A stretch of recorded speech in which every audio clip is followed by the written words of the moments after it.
헨리 워드 비처라는 유명한 미국의 설교가가 있습니다.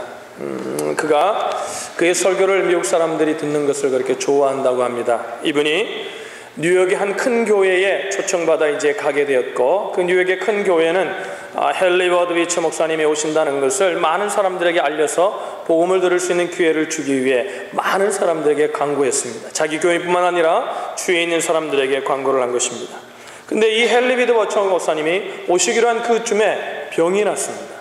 그래서 오지 못하게 된 겁니다. 그래서 그 교회에 연락을 드렸고 사정을 말하고 이렇게 해서 못 오게 됐는데 좀 미안하다고, 그러면서 이제 얘기한 가운데 그 목사님의 동생이 토마스 비처인데 그 목사님도 동생도 목사입니다. 그래서 동생 목사님을 보내기로 이렇게 결정을 했습니다. 당일이 되어서 바로 주간에 이루어졌기 때문에 광고할 시간 되었고, 많은 사람들이 헨리 워드 비처 목사님이 오시는 줄 알고 수많은 사람들이 교회를 아주 가득 메웠습니다. 이제 담임 목사님이 올라가셔서 상황을 얘기하고 이렇게 돼서 못 오게 됐습니다. 그렇지만 동생 목사님이 왔습니다. 그런데 여러분, 미국 사람들은 자기가 하고자 했던 것이 안 되면 그냥 일어나잖아요. 일어나서 많은 사람들이 일어나서 가는 것입니다. 그래서 이 목사님이 소개한 가운데 나오게 되었고, 이 목사님이 이렇게 얘기합니다. 하나 광고를 하겠습니다.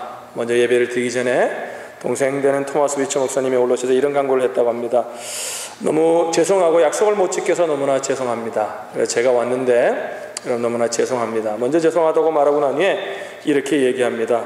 여기 혹시 이제 일어서서 많은 분들이 가셨는데 혹시 남아있는 분들 가운데 헨리 워드 비처 목사님을 예배하기 위해 오신 분들이 있으면 빨리 일어나 가시길 바랍니다. 하나님을 예배하는 분들만 앉아서 우리가 예배하길 원합니다. 여러분, 그들 가운데 많은 깨달음이 있었고, 그래서 그 아침에 예배드리는 예배 가운데 성령의 말할 수 없는 기름 부으심이 있었다고 합니다. 예배는 어떻게 하나님의 은혜가 임하는 것이냐면, 예배는 하나님을 예배하는 자들 가운데 임하는 것이 주님의 임재하심과 기름 부으심임을 성경은 우리에게 말씀하고 있습니다. 여러분, 도대체 예배가 무엇입니까? 도대체 왜 그리스도인들은 매주마다 예배해야 합니까? 오늘 아침에 이 질문에 답을 얻을 수 있는 시간이 되었으면 좋겠습니다. 요한계시록 4장 5장은 하늘나라의 커튼을 잠깐 열고 하늘나라에서 진행되는 예배의 광경을 보여주고 있는 말씀입니다. 그래서 계시록 4장 5장은 예배 학자들이 아주 중요하게 여기는 본문입니다. 거기에 보면은 천상의 예배, 우리가 드릴 예배가, 앞으로 우리가 하늘나라에 가서 드릴 아름다운 예배, 완전한 예배가 무엇임을 우리에게 보여주고 있는 것이 요한계시록 4장과 5장입니다. 그 예배 가운데는 하나님의 영광이 임했고 그 예배 가운데는 놀라운 은혜가 있었습니다. 여러분, 우리가 잘 아는 토저는 이런 얘기를 했습니다. 그리스도인들의 모든 실패는 예배의 영광을 경험하지 못한 데서 기인한다. 저는 이 정의에 전적으로 동의하지는 않지만, 그러나 예배가 얼마나 우리의 신앙의 삶 가운데 중요한 것을 말하고자 한 그 저자의 의도를 알기에 저는 이 말에 어느 정도는 동의할 수밖에 없습니다. 여러분, 오늘 우리는 예배의 정의를 통해 예배의 영광을 알아보고자 합니다. 오늘 이 아침에 여러분 가운데 이 예배의 영광이 회복되시기를 주님의 이름으로 축복합니다. 제가 얼마 전에 다른 교회 집회 갔을 때에 어느 청년이 아주 심각하게 아주 기도를 많이 하고 나니, 기도가 끝나고 나니 저에게 와서 물었던 그 질문, 그 청년의 모습이 그 질문과 함께 지금도 또렷하게 기억되고 있습니다. 그 청년이 저에게 이렇게 말했습니다. 목사님, 저는 예배할 때마다 하늘문이 열리는 것을 경험해보고 싶습니다. 그러니까 그 질문 속에는, 그 고백 속에는 자기가 드리고 있는 그 교회 예배에 만족하지 못하고 그 예배 속에서 그 예배가 중요하다는 걸 아는데 그 예배 속에서 하나님의 임재하심을 경험하지 못한 그 청년의 안타까운 심정이 저에게 전달되는 것을 느꼈습니다. 오늘 여러분, 본문은 천상 예배에 관한 얘기를 하고 있습니다. 본문의 배경을 우리가 이해하려면 1장으로 돌아가야 되는데, 오늘 이런 배경이 있습니다. 사도 요한이 전도를 하다가 이제 잡혀서 반모섬에 유배당했습니다. 지금도 그 사도 요한이 유배당해서 생활했던 동굴이 지금도 성지순례 가면 볼 수 있습니다. 주일에, 그러다가 이제 주일이 되어서, 주의 날이 되어서 그가 하나님을 예배하기 위해 엎드렸을 때에 일어난 일입니다. 우리가 배경을 읽기 위해서 1장 10절에 보면은 이런 말씀이 있습니다. 주의 날은 주님의 날, 주일을 말하는 겁니다. 주의 날에 내가 성령의 감동되어 주의 날에 이제 하나님 앞에 엎드리려고 예배를 드리려고 하는데 엎드렸는데 성령의 기름 부으심이 임하는 겁니다. 여러분 생각해 보세요. 이때의 사도 요한의 나이가 굉장히 많이 들었습니다. 노인의 몸입니다. 노구의 몸입니다. 그런데 그곳에 혼자 남아 굴 안에서 예배를 드리는데 얼마나 외로웠겠습니까? 그러나 주님의 날이 되자 주의 은혜를 사모하고 주님 앞에 엎드렸던 것입니다. 주의 날에 그때 하나님의 기름 부으심이 임하는 거예요. 내가 성령에 감동되어 이렇게 말합니다. 10절에 내 뒤에서 나는 나팔 소리 같은 큰 음성을 들으니, 그러니까 성령의 예배를 드리는데 주일날 엎드려 딱 엎드리자 하나님의 임재하신 성령의 임재하신 가운데 뭐냐면 나팔 소리 같은 음성이 들렸다는 거예요. 그러니까 나팔 소리라는 건 아주 큰 음성이 들렸다 이렇게 표현할 수도 있지만 뭐냐면 저는 이렇게 해석하길 바랍니다. 아주 또렷한 음성이 들렸다는 거예요. 부인할 수 없는 음성이, 하나님의 음성이 예배 가운데 들리는 것입니다. 그리고 오늘 그 배경을 가지고 본문 4장으로 돌아오면은 우리가 본문 4장을 우리는 좀 더 확실하게 이해할 수 있습니다. 4장 1절에 보면은 무슨 일이 일어납니까? 이일 후에 내가 보니 하늘에 열린 문이 있는데, 이제 하늘의 문이 약간 열려서 보여지는 겁니다. 그러니까 본문의 상황을 다시 정리하면 이런 얘기입니다. 유배 생활을 하면서도 예배의 갈망을 지니고 하나님을 사랑하기에 그가 하나님 앞에 엎드려 예배하는 그 주일에 하나님을 예배하기에 주님 앞에 엎드렸을 그때의 그 순간 성령의 감동하심이 있었다는 것입니다. 그리고 나팔 소리 같은 아주 뚜렷한 음성이 들려옵니다. 그리고 하늘의 문이 열리는 모습이 보입니다. 그리고 다시 하나님의 음성이 또다시 들려옵니다. 그리고 2절에서 사도 요한은 하늘의 보좌를 보고 보좌에 앉으신 하나님을 보았다 그랬습니다. 2절을 보시면 이렇게 말합니다. 우리가 읽은 본문에 보면은 2절에 이렇게 말합니다. 내가 곧 성령에 감동하였더니 보라 하늘의 보좌를 베풀었고 그 보좌 위에 앉으신 이가 있는데, 보세요. 예배하려고 엎드렸습니다. 정말 간절한 심령으로 얼마나 하나님밖에 의지할 분이 없었잖아요. 그 동굴 속에 혼자 앉아 하나님을 주일날 되어 예배하는데 성령의 기름 부으심 가운데 또렷한 나팔 소리 같은 하나님의 음성이 들리고, 그리고 난 후에 하늘의 문이 열리고 난 후에 똑같은 음성이 들리면서 그가 누구를 봅니까? 2절에 그 보좌에 앉으신 하나님을 보는 겁니다. 할렐루야, 할렐루야.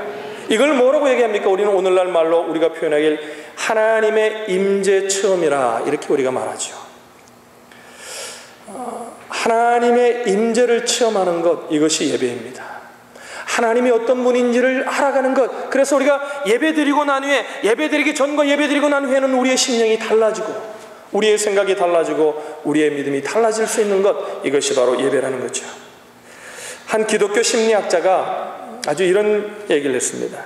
예배자의 행복을 이렇게 얘기했어요. 예배드리면서 느끼는 그 행복을 어린아이가 엄마의 풍성한 젖꼭지를 물고 행복에 잠긴 모습, 그 모습이 바로 예배드리는 자의, 참된 예배드리는 자의 모습이다. 여러분, 그 어린아이가 어머니의 젖꼭지를 안고 무슨 걱정이 있어요? 아무 걱정이 없어요.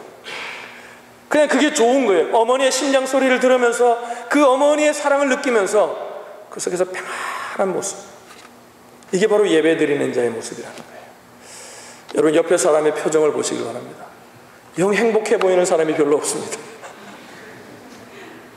참된 예배를 드리고 있다면 우리가, 여러분, 예배는 심각하게 드리는 것이 아니라 하나님의 임재를 사모하고 드리는 가운데 하나님이 우리 가운데 임재하셨을 때에 그 젖꼭지를 물고 있는 어린아이와 같이, 아무런 걱정 없는 어린아이와 같이 그 행복한 모습을 경험하는 것, 이게 예배예요. 할렐루야. 이게 예배의 영광이에요. 이게 참된 예배예요. 앉아가지고 주일이 되었으니까 우리가 주일날 나와야 되고, 그래서 그냥 할 수 없으니까 앉아서 있는 것이 아니라 하나님의 하나님을 예배하는 가운데 참된 예배자들이 경험하는 건 이런 거예요. 그래서 예배 드리면서 마음이 기쁘기도 하고 설레이기도 하고. 우리가 이런 예배를 드리기 위해서 무엇보다 준비가 필요합니다.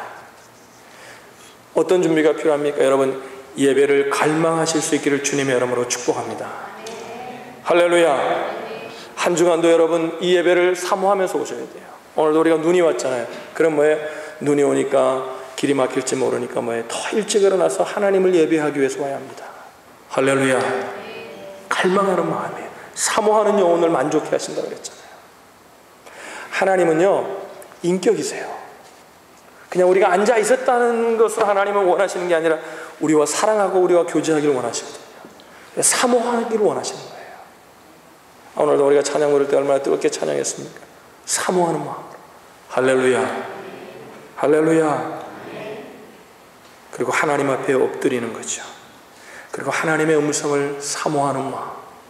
오늘도 목사가 나와서, 사람이 나와서 말을 전하지만 이 목사의 입술을 통해서 하나님이 어떤 말씀을 하길 원하시는가, 나에게 하시는 말씀이 무엇인가, 이걸 귀담아 듣고자 하는 마음, 이것이 바로 예배자의 태도이고 예배자의 마음임을 믿으시길 바랍니다. 오늘 본문이 예배자에게 요구하는 가장 중요한 덕목이 바로 이것인데, 보세요. 본문 우리가 4장 1절 바로 직전인 3장 22절에 참된 예배의 가장 중요한 것이 무엇인, 하나님의 요구가 무엇임을 우리에게 말합니다. 22절에 보면 이렇게 말합니다. 귀 있는 자는 성령이 교회들에게 하시는 말씀을 들을지어다. 귀 있는 자는 성령이 교회들에게 하시는 말씀을 들을지어다. 참된 예배자가 무엇입니까? 하나님 앞에 집중하여 하나님의 음성을 듣고자 하는 것입니다. 귀 있는 자는 성령이 교회들에게 하시는 말씀을 들을지어다. 여러분, 세상의 강연과 우리가 예배드리며 듣는 말씀이 다른 이유가 무엇입니까? 하나님의 음성을 듣는 거예요. 할렐루야. 그러니까 참된 예배는 뭐예요? 하나님의 풍성한 임재를 체험하며 그의 말씀 안에서 우리의 존재가 다 녹아내리는 거죠. 우리의 잘못된 생각들이 바로잡아지고 내 뜻, 내 모든 것들이, 가치관들이 말씀으로 녹아내리는 거예요. 초가 불을 태워서 촛농이 녹아내리는 것처럼 우리의 심령이 말씀 앞에 녹아내리는 거예요.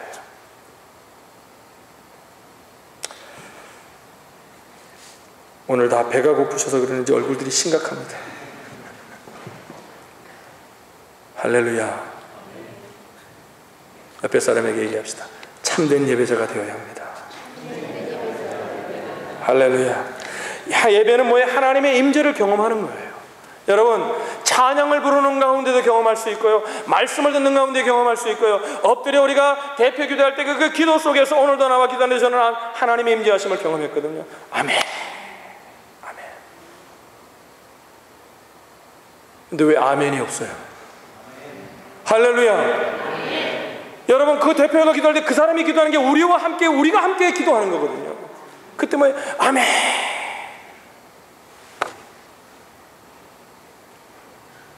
표현도 얼마나 좋아요. 흰 눈이 오느니 아침. 표현이 얼마나 시적인지. 이런 행복을 주일마다, 예배의 순간마다 체험하시기를 주님의 이름으로 축원합니다.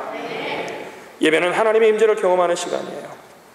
저는 예배를 이해하는 키워드 가운데 하나 중요한 단어가 있는데, 그 단어가 뭐냐면 가치라는 단어라고 생각합니다. 가치. 그 월십이라는 단어가 월스, 가치라는 단어에서 유래했죠. 그러니까 보세요. 4장 10절로 11절에 보면은 신구약 시대를 대표하는 예배자 24장로가 보좌에 앉아있다고 했습니다. 여러분, 왜 24장로냐면은 구약의 12지파와 신약의 예수님의 12제자, 그래서 24장로는 뭘 하냐면 구약과 신약과 구약을 대표하는 예배자들이에요. 그러니까 우리의 성도들, 믿는 성도들을 대표하는 대표 예배자들이죠. 참된 예배자들을 말하는 겁니다. 그러니까 하나님 앞에 엎드려가지고 이렇게 고백합니다. 우리 주 하나님이여, 영광과 존귀와 권능을 받으시는 것이 합당하오니. 우리 주 하나님이여, 영광과 존귀와 권능을 받으시는 것이 합당하오니. 그 합당하다 하는 단어가 뭐예요? worthy, 즉 가치가 있다는 거예요. 그러니까 우리가 예배하는 건 뭐냐면 가치라는 단어를 기억해야 되는데, 우리의 예배를 받으실 분은 주님밖에 없습니다. 그래서 우리가 마음을 드리고 몸을 드리고 정성을 드리고 모든 것들을 드려서, 귀한 시간을 들여서, 우리의 생명을 들여서 하나님을 예배하는 거예요. 예배를 받으실 분은 주님밖에 없다는 거예요. 이 예배를 때 어떤 선언이 있냐면, 우리는 세상을 예배하지 않고 세상을 따라가지 않고 하나님을 예배하길 원합니다. 이 고백이 예배 가운데 있는 거예요. 할렐루야. worthy, 합당하오니. 우리가 보세요. 뭐 아주 오케스트라를 갖춘 것도 아니고, 갖추려면 더 많은 것들을 갖추고 예배드리면 좋겠죠. 그러나 그것으로 예배가 되는 게 아니라 뭐예요? 우리의 심령이 참 하나님, 내가 세상을 예배하지 않고 세상을 따라가지 않고 하나님만이 내 인생을 받으실 수 있는, 하나님만이 예배를 받으실 수 있는 분입니다. 이 고백을 드리며 드릴 때 그 예배는 어떤 예배든지, 밤모섬에서 혼자 찬양단도 없이 혼자 엎드려 예배하는 그 사도 요한 가운데 임하셨던 성령의 임재하심이 그 가운데 임하는 겁니다. 할렐루야. 왜 하나님께서는 합당하신 분입니까? 예배를 받으실 만한 가치가 있으신 분이십니까? 11절에 보면은 만물의 창조자요 통치자이시기 때문에 그렇다는 것입니다. 이 우주 만물을 다 창조하신 분이 하나님이에요. 여러분, 과학이라는 게 뭡니까? 이 우주 만물이 창조한 그 창조의 섭리를 하나하나 발견하는, 아직도 발견하지 못한 것들이 수없이 많은 거예요. 이 땅의 문명이라는 게 뭡니까? 창조로부터 온 거죠.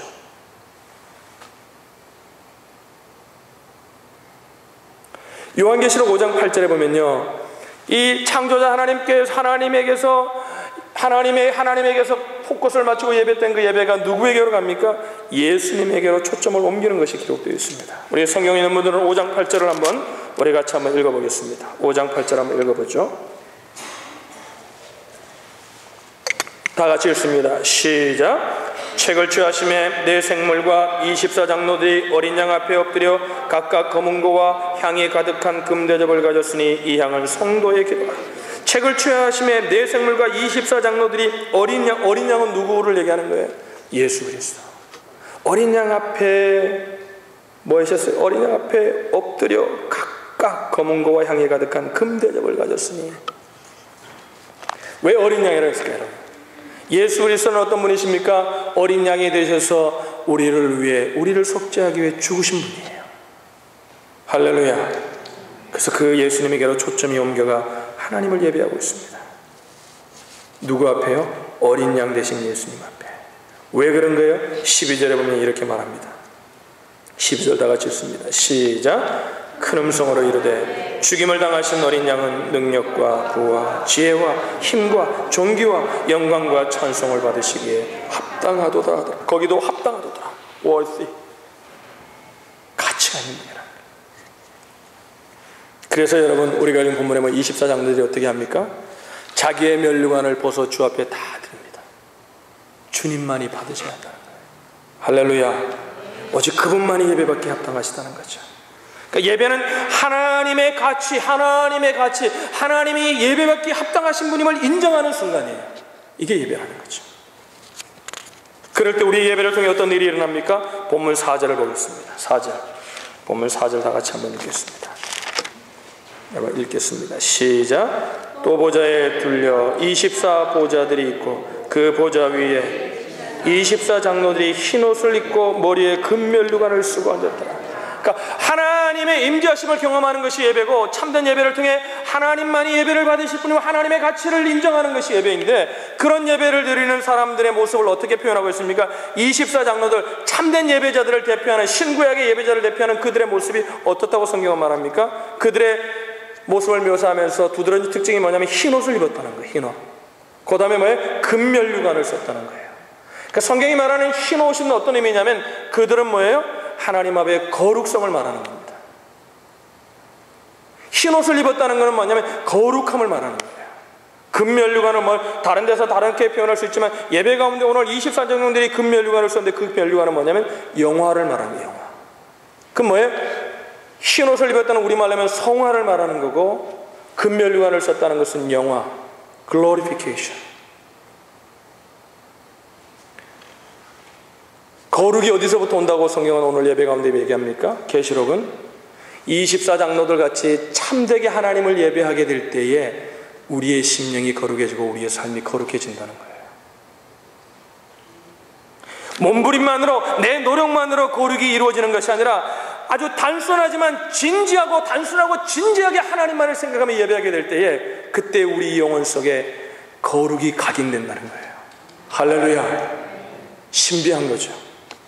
이게 바로 예배라는 거예요. 우리가 하나님을 예배하기 위해 하나님 앞에 정말 하나님만을 사모하게 될 때에 뭐예요? 하나님의 거룩함이 각인된다는 거예요. 이걸 뭐라고 합니까? 바라봄의 원칙이에요. 우리 자식들이 누굴 닮아요? 저는 저희 아들 셋을 보면요, 꼭 나쁜 거 우리 엄마, 집사람하고 저 그 나쁜 거 닮은 게 있어요. 그 보면요, 그 내 모습을 봐요. 내 모습을 잊어버렸다가 걔네들을 딱 보면 아유 그렇구나. 그 조심하게 됩니다. 누굴 닮아요? 왜 닮는 거예요? 자식이 부모를 바라보고 살았으니까.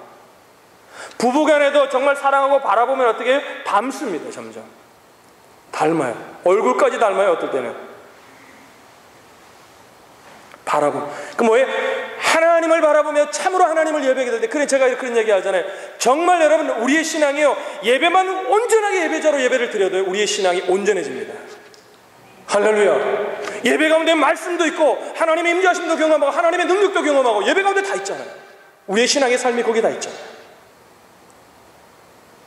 이것이 바로 예배의 영광이라는 거예요. 참된 예배를 드릴 때 어떻게 돼요? 24장로들 같이 흰옷을 입는 거룩함이 각인되고 영화로운 삶으로 변화된다는 거죠. 요한계시록 5장 14절을 보시면요, 천상의 예배가 이제 마무리되는 모습. 4장 5장은 예배에 관한 얘기를 하거든요. 14절에 보시면 이렇게 말합니다. 우리 14절 다 같이 읽어보죠. 시작. 내 생물이 가로되 아멘하고 장로들은 엎드려 경배하더라. 거기 보면 이제 모든 예배가 다 끝나서 아멘, 천상의 예배가 아멘. 그게 여러분 아멘이 얼마나 중요한 거예요. 할렐루야. 할렐루야. 우리 안집사님이 제일 크네요. 안집사님이 큰 복을 받으시기 바랍니다. 예배는 아멘. 근데 보세요, 이게 예배가 끝난 게 아니에요. 우리가 축도하고 여러분들이 아멘 하고 그게 끝난 게 아니라, 아멘 보세요. 14절 보면 어떻게 보면 예배가 끝난 것처럼 보입니다. 그러나 이것으로 예배가 종결된 게 아니에요. 계시록 4장 5장은 뭐를 얘기했어요? 사도 요한은 천상의 예배를 봅니다. 하늘의 예배를 보는 거예요. 하늘의 예배를 목도해요. 그런데 보세요, 계시록 6장에는 뭐예요? 요한은 다시 지상의 광경들을 봐요. 그러니까 4장 5장 6장은 예배론 속에 아주 중요한 본문들이에요.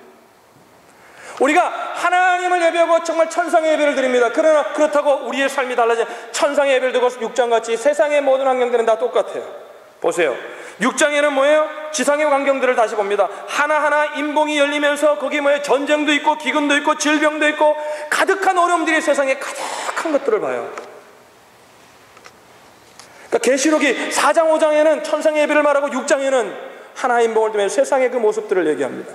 이게 여러분, 이 계시록 구조가 예배학적으로 볼 때 굉장히 우리에게 시사하는 바가 있어요. 특별히 예배와 관련해서요, 이런 얘기입니다. 우리가 신령과 진정으로 하나님을 예배해요. 오늘도 여러분이 그렇게 예배하는 줄로 믿습니다. 그러니까 하나님을 예배하고 나아갈 세상이 어떠함을 6장은 우리에게 보여주는 거예요. 그런데 이런 의미예요. 그냥 보여주는 게, 세상을 보여주는 게 아니라 우리가 진실로 하나님을 예배하고 나면은 세상의 전쟁과 기근과 우리가 생각하지 못한 일들이 닥침에도 불구하고 세상을 두려워할 필요가 없음을 오늘 계시록은 우리에게 말하는 거예요. 그걸 어디서 찾을 수 있습니까? 7장 17절 보시면 이렇게 말해요. 7장 17절에 보시면 성경이 이렇게 말합니다. 우리 다 같이 읽어보죠. 17절 시작. 이는 보좌 가운데 계신 어린 양이 저희의 목자가 되사 생명수 샘으로 인도하시고 하나님께서 저희 눈에서 모든 눈물을 씻어 주실 것임이라라. 아멘. 이는 보좌 가운데 계신 어린 양이, 보세요, 어린 양이 보좌에 앉아서 하나님께 드리는 그 예배를 받았습니다. 우리의 예배를 받으시는 그 어린 양을 말하는 거죠. 그런데 보세요, 그 어린 양이 어떤 모습으로 변합니까? 저희의 목자가 되사. 우리 주님은 우리의 예배를 받으실 뿐만 아니라 우리의 예배를 받으시고 끝나시는, 예배 잘 드렸다 이걸로 끝나시는 분이 아니라 그 보좌에 앉아서 예배를 받으셨던 그분이 어떤 모습으로 우리의 삶 속에 나타나시냐면 목자의 모습으로 나타나신다는 거예요. 우리를 인도하신다는 거예요.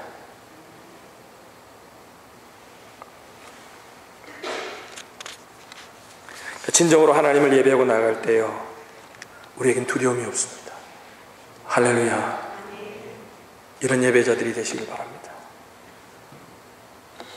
예배가 끝난 후 목자 되신 주님은 우리의 손을 잡고 여전히 삶의 문제가 가득한 우리의 삶의 현장인 가정으로, 직장으로, 사업처럼, 캠퍼스로, 그리고 고단한 세상 광야를 함께 걸어가 주시겠다는 것입니다. 이것이 바로 예배의 축복이고 영광이에요. 할렐루야.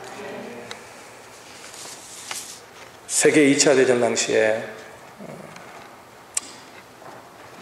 깊은 절망과 불안과 두려움의 대영 제국의 국민들이 다 빠져 있었습니다. 힘으로는 도저히 나치를 이길 힘이 없음을 객관적으로 보면 힘이 없습니다.